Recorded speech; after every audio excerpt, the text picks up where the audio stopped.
So Armand and I work together in the same office. She's wonderful. And my name is Franz. I work here in Thunder Bay and Northern Chiefs, and we serve communities north of Red Lake as a tribal council. And what we like to talk about is this community energy planning that the IESO has been supporting. Show of hands, has anyone begun or completed their community energy plans? Has anyone been part of a community energy plan? Okay. Also, have you heard of this community energy plan before? Have you read your old one? You've heard of one before? Okay. Okay, we got some work to do here. That's good. So, we're going to describe what the energy plan is all about. We've done a few at Northern Chiefs, and I know some of the other tribal councils have done some as well. And so there's also people here at the conference who have completed their energy plans. You may have done a baseline type study in around the year 2000, 2001, and 2. That's when the IESO was also paying for these kinds of studies. So it may have looked like how many houses are in your community, what type of heating do they use, what type of electricity do they consume in the band buildings as well. So you got your homes and your band buildings, and then that gives you an idea every year to plan for growth, and then also keep track of how close you are to using how much your generators are providing you in a remote community. So Rupa's going to help me out. Rupa, would you like to introduce yourself as well? My name is Rupa Rakshit. I'm a PhD candidate at Lakehead University. I'm associated with the Faculty of Natural Resources and Management, and my research interest is community energy planning, especially looking at energy transition. That's the question that I'm often asked when I visit communities. I've visited Poplar Hill. Thank you, Terrace, for the invitation. And that was the question that was posed by many community members, that how do we make this transition from diesel and to the green renewable energy or any other alternate sources of energy? How do we prepare a community? So based on that, we have designed our session today. So that's really nice. And I'll be happy to talk to any one of you who's interested to pursue this discussion. Thank you. Thank you, Rupa. And Rupa has worked around in different places, rural communities around the world. So she was excited to visit Poplar Hill and North Spirit and Deer Lake and other places with me. And she also has experience working in other rural communities. We also have some resources and tools that I've shared examples here. There's some that I've printed, and I'm going to encourage you to go to our website to find all the resources, so I'll get into those near the end.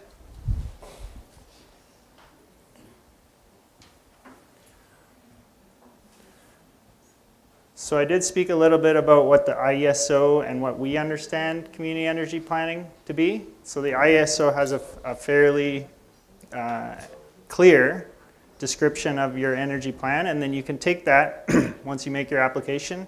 They give you the standard amount of money, and you hire a local person, and you work with a technical consulting type group to assist with your baseline research. And then there's steps that you can go through. So we do have a work plan in one of our guidebooks, which I'll share at the end. The ISO, and there's some other guidebooks online too. So we used some of that, all of our references, just to go through how we did our community energy plans. So you can use this, it's free, it's on our website.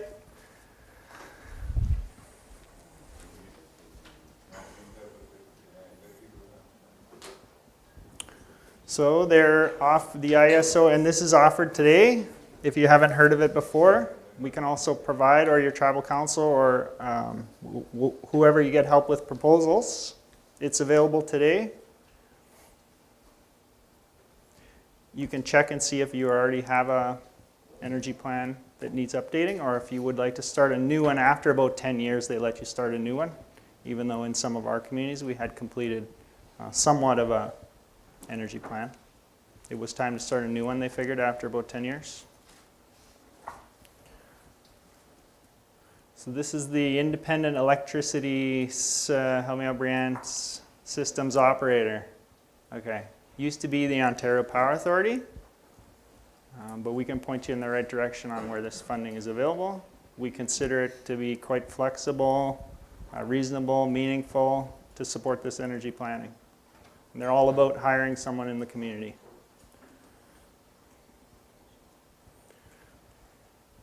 So this is kind of similar to any project, but your community gets to define what's important to them about electricity and this plan, and then what activities or workshops they'd like to do with the people. And then you do your technical studies to find out where the electricity is being consumed and how much you have, and then what that difference is, and any planning you want to do in the future for economic development for growth, and also for renewable energy. So in our communities, we're discussing about reducing our dependence on our diesel generators in remote communities. Conservation works into there a little bit, but we can get into that. So here's a map from the ISO site. The blue dots, I don't know if you can see them, you can't see the text, but the blue dots include lots of other communities who have already completed plans. And for the most part, people have been willing to share how they do their plans. We're yet to decide if we can release our plans, but there are some plans online already that you can look at. So this helps me, I usually check when I write a proposal, have other communities like the ones I work with been funded? And that helps me, or encourage me at least, like this has been funded, it's useful for other communities, so it's something worth doing for us. Rupa and I also looked at other communities outside of Ontario and how they did their plans. So they did them for different reasons. In Ontario, we may just begin our plan because the money's there, but then we find out as we go along different reasons that we would like to do our plans. So in the first one in Northwest Territories, their focus seemed to be really on grassroots and what they would like to do for conservation in the environment. And in the second one, their objective was to develop this run-of-the-river project. So the plan helped them figure out what they have and what their opportunities are in order to do that project. And then in the last one, we've heard lots of comments and questions about how this fits in with other plans. So the Arctic Energy Alliance did a good job of fitting it into ECDEV and socioeconomic and education and the whole community plan. I don't know if any of you participated in Anishinaabe Development's enhanced community planning, but the energy plan does fit into other plans. So that's how they did it. They did a good job. So maybe Rupa can help me describe some experiences, some examples from other places around the world, how they're using renewables, how they're doing energy planning, transition. So when we started to look into the energy transition that's happening around the world, because we wanted to see how the context of indigenous communities dealing with diesel is not isolated. There are many such rural communities. India, I come from India. There are a whole lot of community-based stories from there. There is a lot of stories from Africa, successful stories, where they have taken three routes. One is the technology innovations, then the financial and payment models, and policy and regulations. So with regards to technology innovations, we saw that especially for India and China, who are still, because of the population density that we are still striving to get, renewable energy is a very far out thought. So as of now, it's very, very difficult to, move from the coal and wood, the traditional wood, cook stoves and things like that. And that's where all these discussions and dialogues happen on at the global level on climate change and developing countries versus developed countries and all those discussions that you may be hearing often. No. Oh, sorry, Rupa. So what happens in India and China, what they're doing is they're trying to do a lot of technology innovations at the grassroots level, small little things. They're giving solar kits to the family members, trying to engage the women, the young people, the youth, and things like on appliances like solar lighting, solar cook stoves, heaters and phone chargers, simple little appliances that can be gathered for as technology kits, and just trying to introduce the concept of how we can make use of the bright, beautiful sun. And there's abundance of that in the tropical countries from where I come from. Then there are the kind of models that they are following with regards to energy systems. Energy system is simple. In academic term, what is the input? There is a conversion, and what is the output? So energy comes in various different sources, from coal, wood, geothermal, hydro, wind, water. Those are the inputs. The system, and then the output is either for heat or for electricity, and in between the conversion that happens. So there is a lot of things happening in terms of centralizing and decentralized. So we have centralized system, which happens at the more large scale, at the national level, at the provincial level, at the territorial level, village level. There are the centralized systems, large systems. And then what's happening now, the trend is changing a little bit. Now the community is trying to get together and have their own small little decentralized system. This is a new trend. This is not really new, but this is happening, and Europe is doing very well with these decentralized systems within the community, having their own energy system, having a control over it, and also the producer, the generating part of it. And so that was centralized and decentralized. This we're seeing a lot of it in Africa, Southeast Asia, and with that comes the social innovations. And if we can engage our companies who are into solar or wind and doing a lot of hybrid varieties, instead of always looking at the large scale products, let's also start looking at a smaller scale, looking at to help these kind of communities. So that's where the social innovations come. Lots of good projects for women, to engage the women in cultivating the transition. And policy and regulations, of course, China, we see a lot of trend with regards to looking into renewable energy. They're going big scale. Nuclear, solar is again a very popular source of energy for them, but not shying away from nuclear, which is still a very debatable question. We can talk hours on nuclear energy, whether it's a sustainable, non-renewable source or a renewable source. So there are lots of policy and regulations that are happening at the national level, but at our grassroots level, from bottom-up approach, there are little simple things that we can do, not only for transitioning to different renewable sources, but also in conservation. The little simple things, when we leave the room, make sure that we switch off all these little gadgets and appliances that you're so hooked to. Switch off the electricity before you leave. Just little simple things that we can save the electricity. From our part, that's what we can do from our side. Okay, now we can move to the next slide. So an example might be if anybody's tried solar generation at their trapper cabin. I don't know if anybody's tried that before, or any of these little devices you can get on Amazon. That's one way in the developing world that people are just trying it themselves. And once that works, then you can pass it up to your band office. Like, hey, I tried this, it worked. Can we do it for our community? Yeah, when we took those kits to the communities, they said, oh, we can take this to the camp. When we can take it to the bush, because we get a lot of sun here too. So that's another way to think about it. So these are the financial models. We were very interested to see how that without going into large-scale financial systems and depending on all the time the government funding, how can we do on a little small scale the models that here we found was crowdfunding. That was one big model where people just try to collect within themselves with their own networks. Collecting is not always a certainty, but it's one model that they have tried. And then came also engaging with grassroots level NGOs. This is a very popular concept. I was talking to France. NGOs play a very, very non-governmental organizations. They play a very, very big role in Asia and Africa and those kind of other developing countries, where they play the intermediary organizations between the community and various other sources of information and resources and knowledge and even money.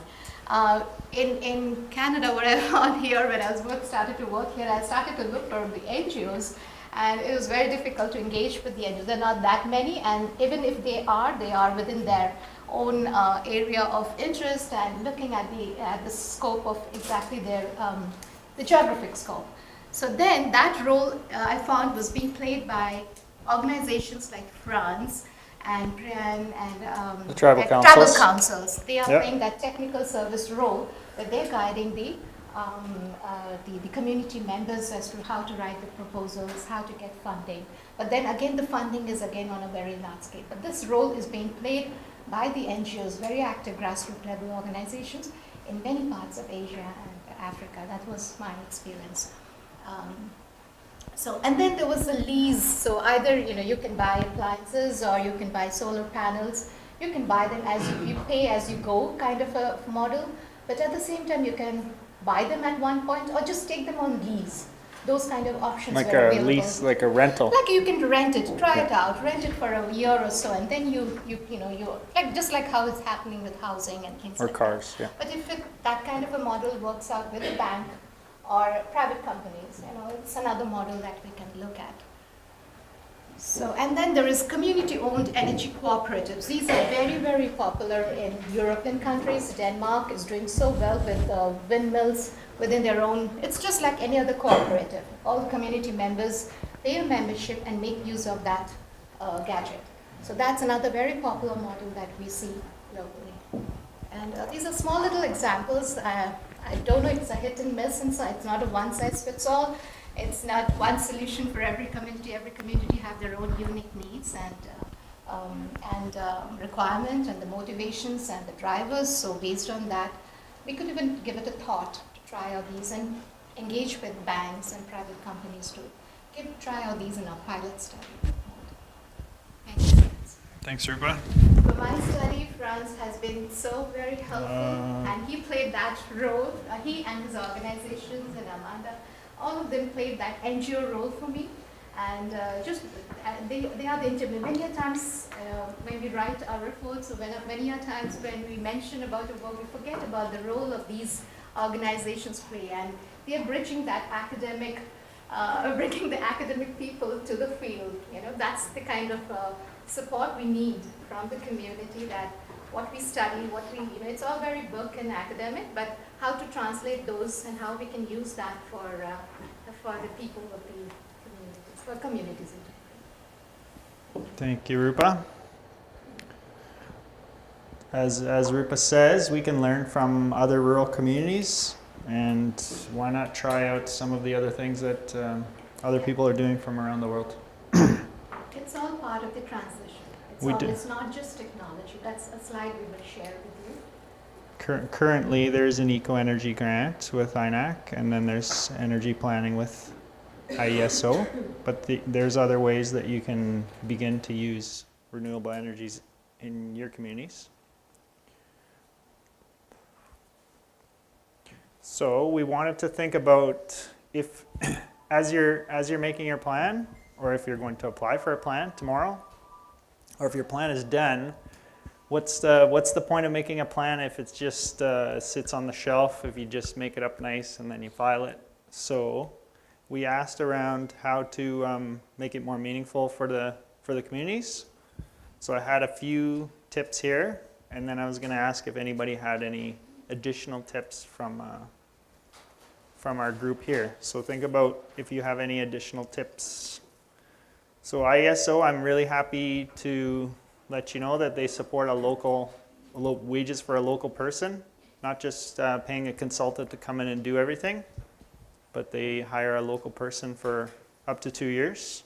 It'd be nice if there was something beyond that, but that's how it is if you're doing the full plan.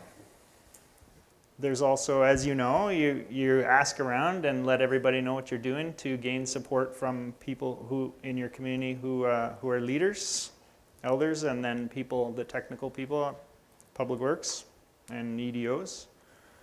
And then going to the home to visit with people, school visits. The youth get really excited about different initiatives, and sometimes it's them, as you know, that tell their parents and that get things going. And then we have a lot of files and reports that have been written, and sometimes they're difficult to read or they were also shelved, but it's worth having a look at what information is in them that could be used. And then when we do our plans, it's possible to make it very visual. So on your table, there's different ideas about how we would like to make it visual and translated, so it's more meaningful for people that way. And then this big one about renewable energy and the technology and how it works. So Rupa and I just found some small demo kits, or we start handing out, like the solar USB chargers are popular because it charges your phone and kids can try it. The sun charges up the battery and that charges your phone or your tablet. So people will use it and then they'll get to understand how how it works that way. Just start handing out stuff. And then this idea of conservation that is pushed on the communities from different places. We wanted to hear from the community what it means to you. What does this idea of conservation, how would you like to see it? Because often the government has all these different, and we do this too, we have all these different initiatives. We're going to send light bulbs or we're going to send these different things, and it's difficult to implement, but if the community has how they want to do conservation, this is what we're trying to understand. And if you talk through your energy plan, what does conservation mean to you? What's a better term for it? How can it be? How can we be part of your plan and not just you should shut off your lights or we're going to put a timer on your hot water tank? These are not. These have not been proven to be good ways to go about it. The point of the plan is not to limit everyone's electricity. So we got that was some tough challenges we learned there. So then our implementation, what do you do with the plan? In hearing me go through that list that we heard from other tribal councils in our communities, does anybody have any other tips they wanted to share with the group at this time? David. We're going to start calling on people, but we're going to give them a... Any information that you can share would be really helpful for all of us. Let me put my tips back up there. Or you could affirm if any of these were good tips. Yes, yeah. One of the communications we worked on, we did a high, medium, low priority in the implementation plan, and then a low voting for that. So it wasn't always the same person, it was various people, and also a monetary value attached to it. And so it was very clear, we want this as a high priority, we want to do this in the next 5 months, this is we're going to work on that, and this is how much we're going to cost. The challenge of that is now finding funding to do the implementation part. So but it was kind of like a program down to very manageable, without funding, manageable tasks. Thank you. So I'll do my best to repeat that if you did not hear. So in implementation, doing an action plan of sorts that has high, medium, and low priorities from the communities and different people assigned and different dollar amounts helps it make more realistic so it's not just overwhelming. These are all the things we want to do because they're all needed, but separating them out into different priorities and timelines and dollars. And then a challenge that was shared here, which is a good one. Where's all the funding for implementing the plan? Thank you for funding the plan. How about funding the implementation of the plan? Where does that come from? Thanks. Anybody else want to share their experience, tips, what worked in their communities?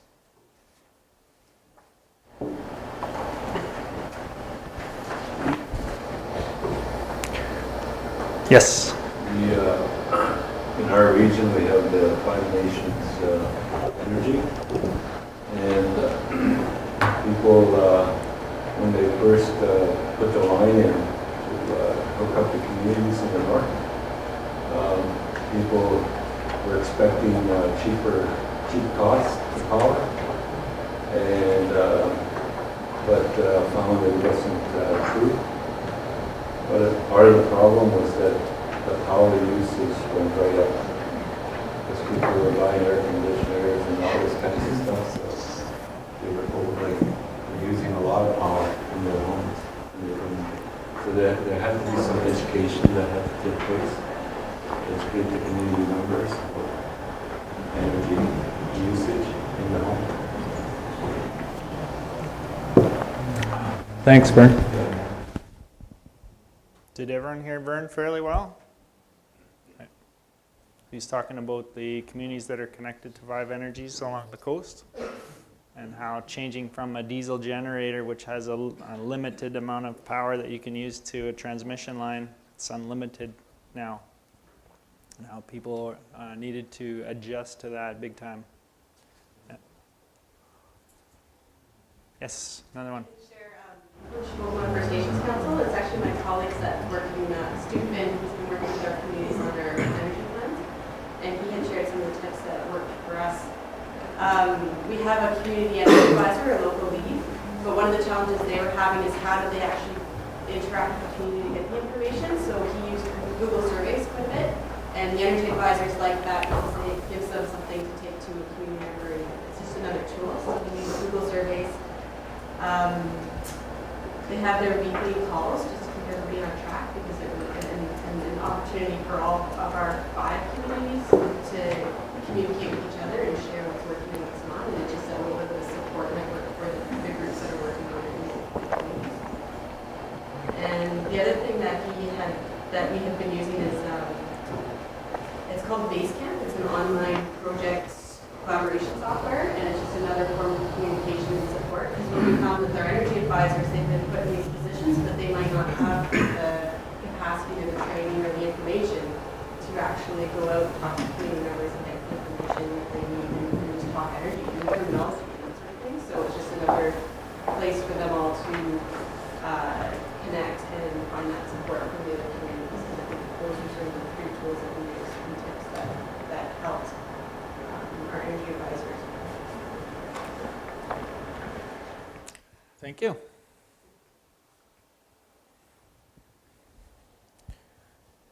So we'll probably move Well, on. the idea, Yep. like Fran said, that the idea is not to limit anyone to use less energy. It's just that how we use it responsibly. Sorry. How to use it responsibly and in a sustainable manner, so that not only us, that we enjoy all that the energy offers us, but also how our children and our grandchildren can enjoy the same services and that the energy sector provides us. So it's just maintaining that balance between our generation and the consumption. So Rupa, can you talk a little bit about the transition? Yeah, so while we're talking about the energy plan, we're also trying to introduce, or someone mentioned about educating our, bringing that energy literacy, not only at the rural level, all of us need that energy literacy. I mean, I go to my classrooms and I find that even after the use of after we have finished our classes, everyone just walks out of the class. There are so many, if you just walk past, I tell you, and you'll find lots of offices that are not being used, but have their electricity on, and I really cringe because, you're really using a lot of unnecessary. So that's where all these literacy and awareness initiatives that we need to take from at different levels, at various levels. And this is the concept that we're trying to introduce when we talk about energy transition. It's nothing but moving from, it's a shift. So, and the shift has been not happening just now, it's happening from generations and generations. We've moved from coal, we've moved from wood actually, the traditional biomass, to coal, then nuclear. We've been seeing a lot of energy systems over generations. Yeah, so this is the time to move from the black coal or black fuels to more green fuels. So that's all is the concept, just changing, shifting the gear to a more, and that goes across the entire supply chain of the energy system. It includes the generators, it includes the transmitters, it includes the distributors, as we see in that map that we gave you. And we also see that from the end user's point of view. We are the end users, we are the consumers. So we, in this term, we call also, there is a term that's been coined prosumers. We are producing the electricity in our community and we are using it. So prosumers is a new word that has been coined. So it's basically shifting the use of electricity from black to green sources. That's all is transition all about. Now, energy. What's this, Rupa? So the energy transition is not just about technology. It's not just about machinery, tools, equipments, and devices. Yeah, but it also impacts economics, the environmental, the social development. So in the community and development landscape, all of these factors have to be integrated into the energy transition process. So when we go for literacy, we not just go for the technology part. What is wind energy? What is solar panels? Yesterday over tea, I had a conversation with with a person who was at my table. He said, why can't we do geothermal? Of course we can do geothermal. But it's just the technology, whether it will meet your requirements of your community, whether we can do that balance between technology and the requirement, and how it impacts, do that optimization of cost and benefits. And then, it extends to economics and the environment and social, because energy is a system that is interrelated or interconnected with so many other systems. It's health, food, housing, infrastructure. Everything is connected to energy. If we take off your, my son says, if you take the phone, he's just gone into university, and he says, if you take my phone, I get withdrawal symptoms. I mean, that's the kind of, in the digital world that we live in today. We cannot do without certain gadgets. So it's connected. So energy is connected with all the systems. So when you look at energy transition, when we go to a community, we don't just talk about the technology. We have to start looking into integrating it with all the other economic plans, the land use plans, because we need to also know about the traditional way of life, traditional knowledge, how we can integrate all of these to have an individual and a community well-being, give it that holistic, sustainable approach. So because at the end of it all, this is God. It's people and community. It's you and me. Oh, That's the one who are impacted. It's we are the end users. So we have to design the energy systems in such a way that it meets our demands. Yeah, so in summary, we are all looking at, the resilience. This was the word that, these are some of these buzzwords that we are looking at. Resilience in terms of social, environmental, and economics. We are looking at it through collective effort. We are looking at social returns, environmental returns, and economic returns. These are the three pillars of sustainable development. And so giving that, the idealistic approach would be that, bring it from bottom up instead of the top down. The slides that we shared at the initial phase of this session was what the provincial government or the energy planning process is. But for us, Franz and I feel it should be bottom up, because we need to know what the community wants in the energy plan. Should not be all the time prescribed by what has to be followed from top down. It should be also bottom up approach. Okay, thanks, Rupa. So we wanted to give you a chance to, it's been 40 minutes now. We wanted to give you a chance to answer four questions, and then you can stand up. There's a little piece of paper or a notepad, we can pass them around. If you want to help us provide answers to these 4 questions and stick them on the posters at the back, that'll give you a chance to get up, walk around. After we do that, I'm going to get into the different free resources that are available as we've been working on at Northern Chiefs and in support and partnership with our other tribal councils. So these are our 4 questions. even if you haven't done an energy plan before, think about if you were going to do one, what would you want the outcome to be? So some examples that have been shared are free power. That was one that people were hoping for. And others were reducing the amount of diesel that's burnt, being able to build a new multi-purpose center or arena because you have enough electricity in planning. These are the kinds of outcomes that you may have, you may be interested in. And then number 2, if you had any tips that you wanted to share and you didn't get to, you can do that. And the same with number 3, it could be that you haven't even heard of this before. That's a challenge. Or you tried to apply, you did apply and they didn't approve your funding. What might your challenges be? Or you need help with your proposal? And then number 4, what Rupa was referring to, and Vern mentioned as well, how do we change our thinking over time? From having a diesel generator to a transmission line, or from using electricity to using less electricity, to using renewable electricity? How do we change over time? How do we change our thinking over time in your community? And then how can we support that? Is it with little programs at the school? Is it with a community-wide program? Is it with giving away free little solar chargers? What would be something that could help that transition? Is it with information on the radio? All this stuff need to be translated. There's some ideas for you. If you could give us 4 answers and then get up and stretch and stick them on the 2 papers at the back, that would be very much appreciated. And then we'll get into the free resources that are available to everyone.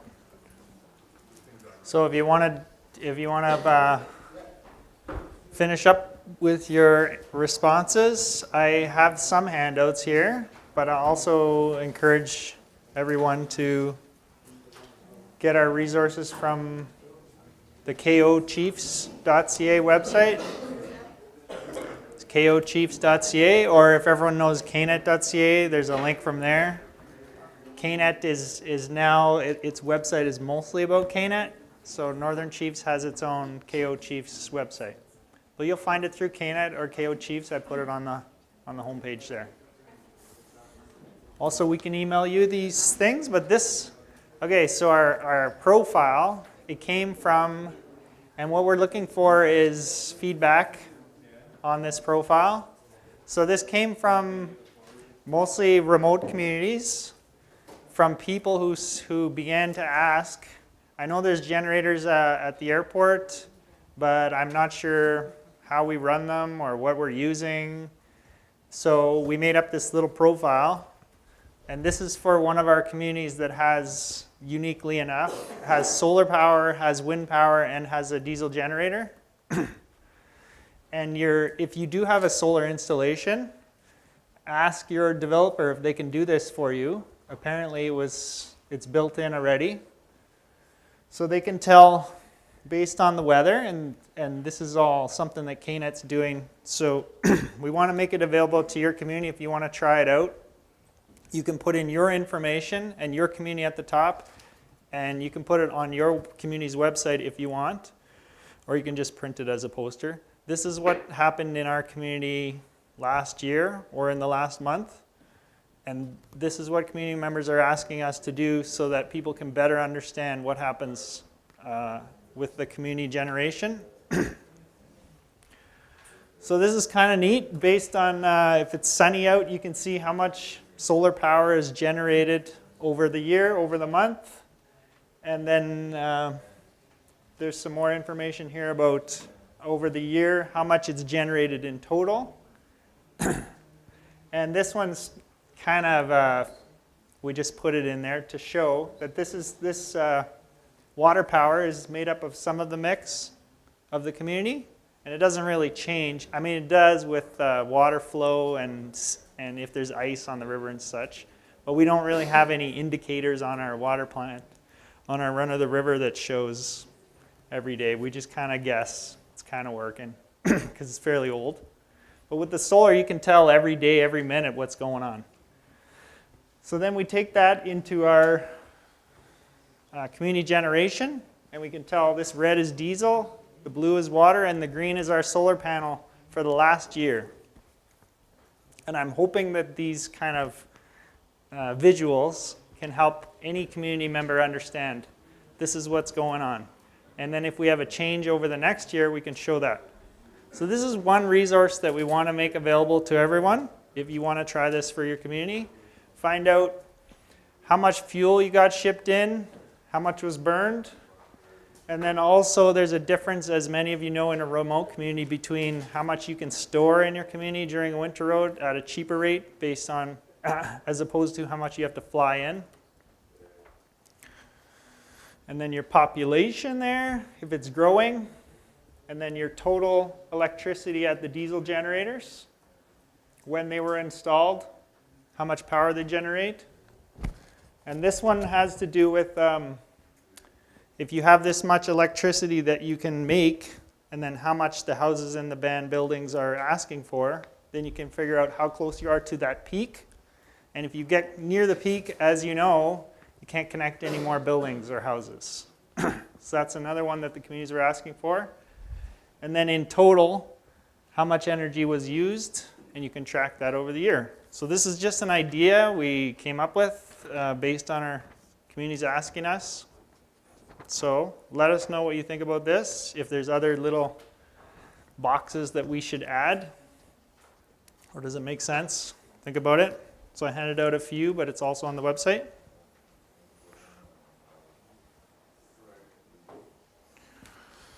This diagram here we worked on to demonstrate the difference between, mostly for independent power authorities. If you get an electricity bill, where does it come from? What's the difference between the generation at the airport or if you're connected by a transmission line? And then we also got some translations there. So this helped to explain if you have a run-of-the-river, if it's your traditional territory and you have a run-of-the-river generator, it doesn't mean you get free power. It should, in some way, because it's your traditional territory. But there's some explanation that we've been asked to provide on how those three parts work together. The company that sends you the bill is different than the company that brings you the power, which is different than the company that makes the power. And in trying to explain some of these technical terms, we are going to start this glossary. So we're working on that as well. So some terms we're asking people to help us not translate literally, but to really consider what some of these terms are. So I don't know how close we got here, but this is a sample of how we started. And we're doing these mostly through this Wataynikaneyap app group. So we have 17 different community members who come to workshops and work with translators in order to work on these kinds of visuals. So I'm happy to share this from on behalf of that group.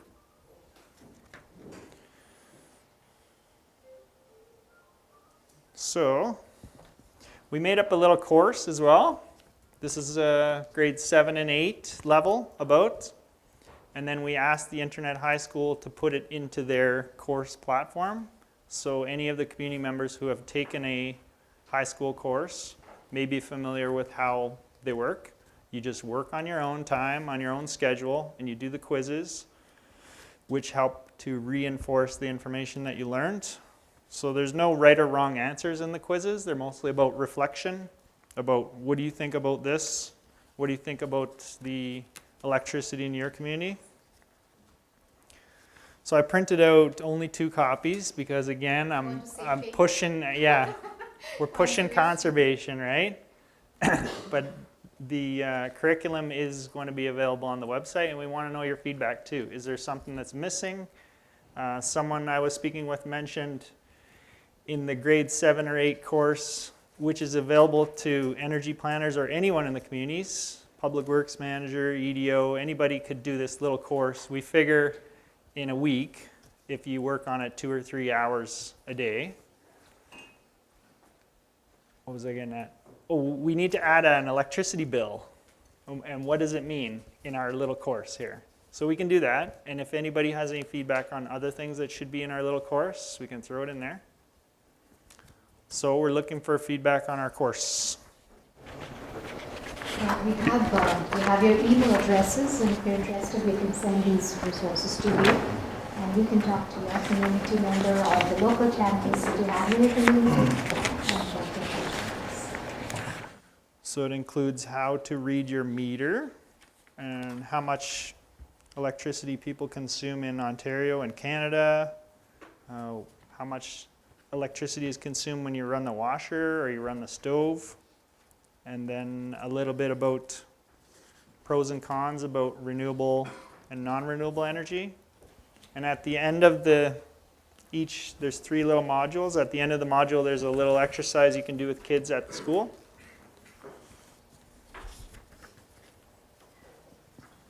There's a portion in here about climate change and about what other communities are doing for their renewable energy. And there's a whole chapter in here about remote First Nations and what your communities are facing. As far as your diesel plant is concerned, independent power authorities, working with Hydro One. There's some videos in there too. So that's on the website. I want to introduce you to that.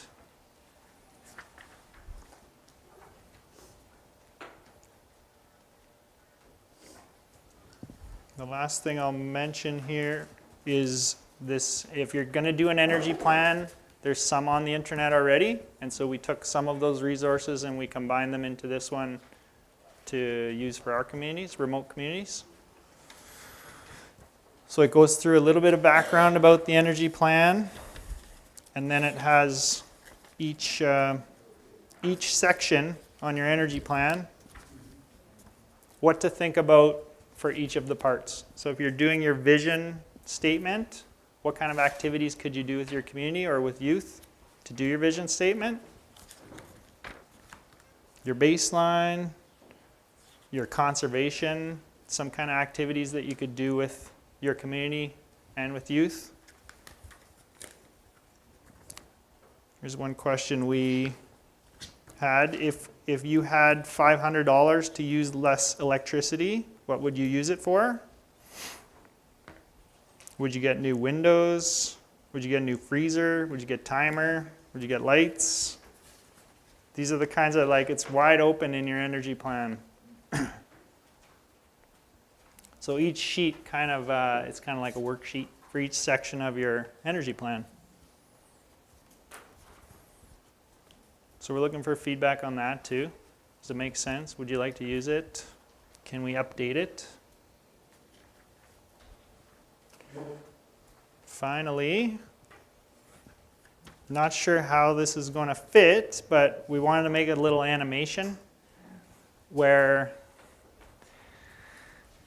you would go to each different source of, I guess they're not sources of, I guess they're sources of energy, but yeah. And then you would click on this one, and it would jump to a new page that has some moving parts, makes it a little more interesting, and is translated, some of it in language, to describe what is this all about? How does it work? What does it mean for your community? Pros and cons. Here's your little diesel generator. So some average fuel consumption across Northern Ontario, just kind of to help. It might be part of the curriculum, I suppose, to help understand in a different way, more visual, how each of these parts work. And this one is about transmission line. So some of our communities are connected or do have the opportunity through this Watene-Kaniap project to be connected. And Margaret is going to speak at 3 o'clock today about the Watene-Kaniap project if you have questions or you want to hear an update about that. Solar and water and that we could have. Okay, so our last little thing is when Rupa went to visit Poplar Hill. Dennis will recognize. We spoke to an energy planner and asked them just to. Do you want to introduce the video? No. Okay. We have to put- We asked him just to introduce in his own words what he's doing, what this is all about.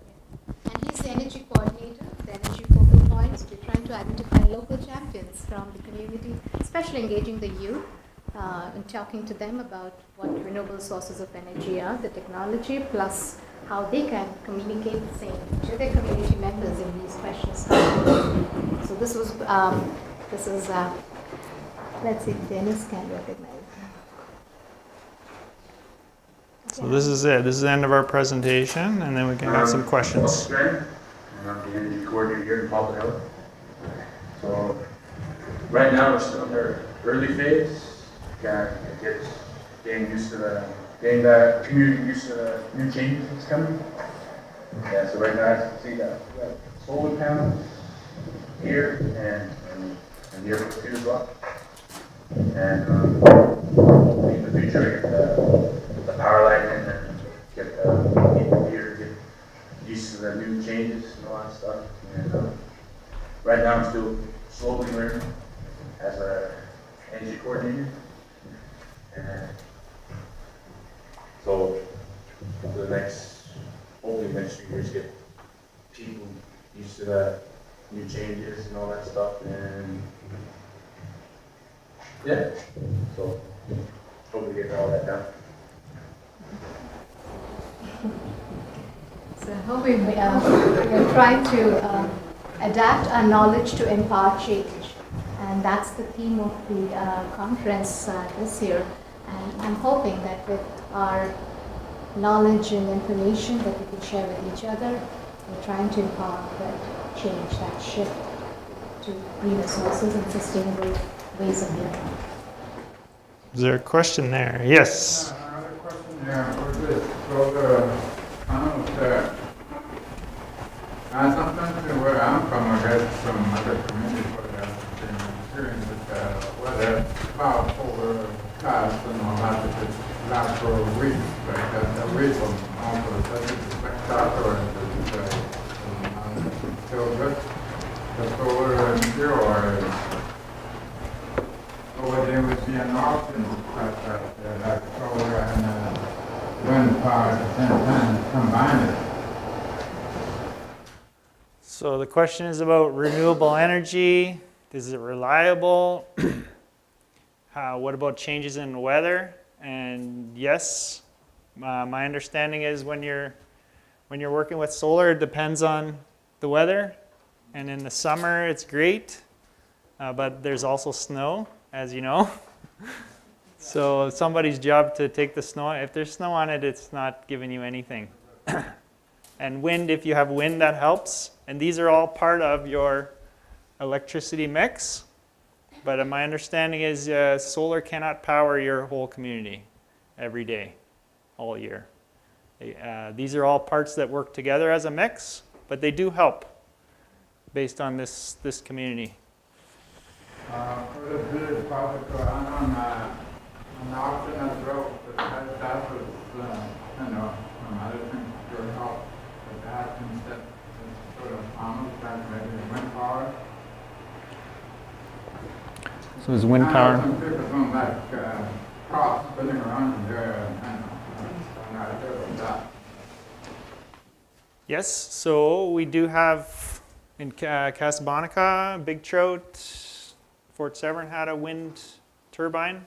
Yeah, you could ask a community who has a wind turbine, how's it working, how much electricity does it power, but our opinion is anything that you can do to help with the generation, yeah, it's going to be worth it. Well, thank you. Thanks. If I may add, there Yes, are some Rupa. realities, there are some ground realities. Renewable energy cannot, I'm so sorry.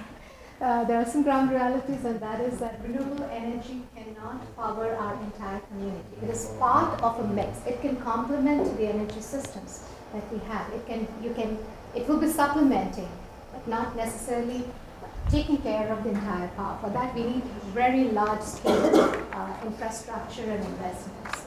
So the renewable energies that we talk about is adding or complementing or supplementing the energy needs.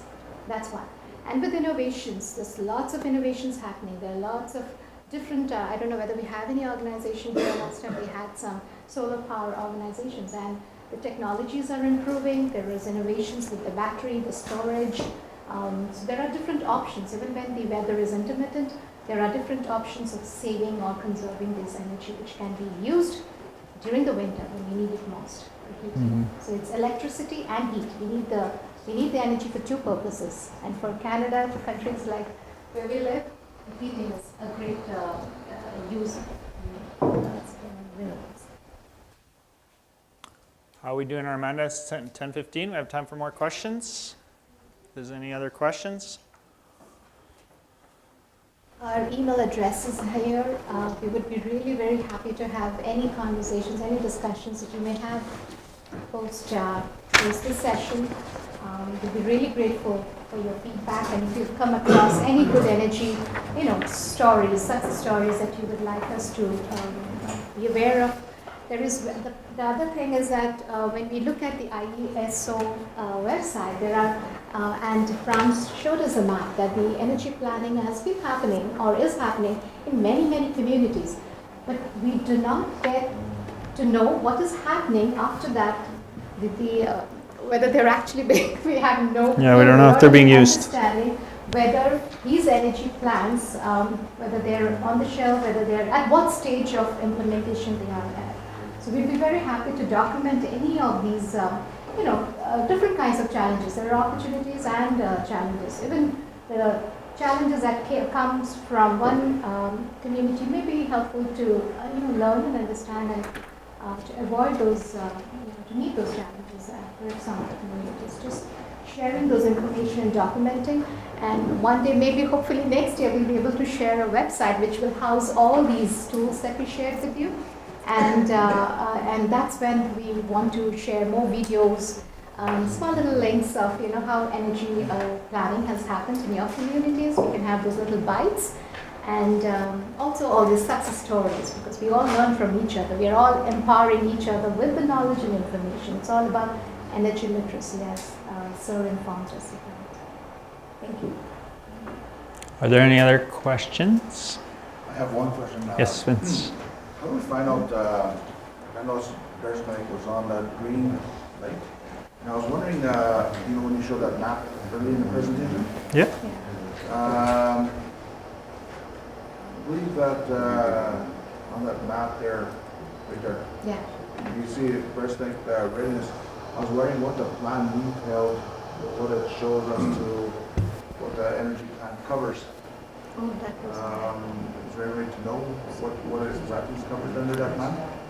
What the status of your plan is? Status of the plan and what components are covered, like I'm looking at run river, solar power, wind power, biomass, things like that. So my understanding is the plan has a chapter on looking at what your potential is for renewables, but it doesn't cover construction or studies. It just covers, is this a possibility for you? Is this something, a priority of the community to pursue?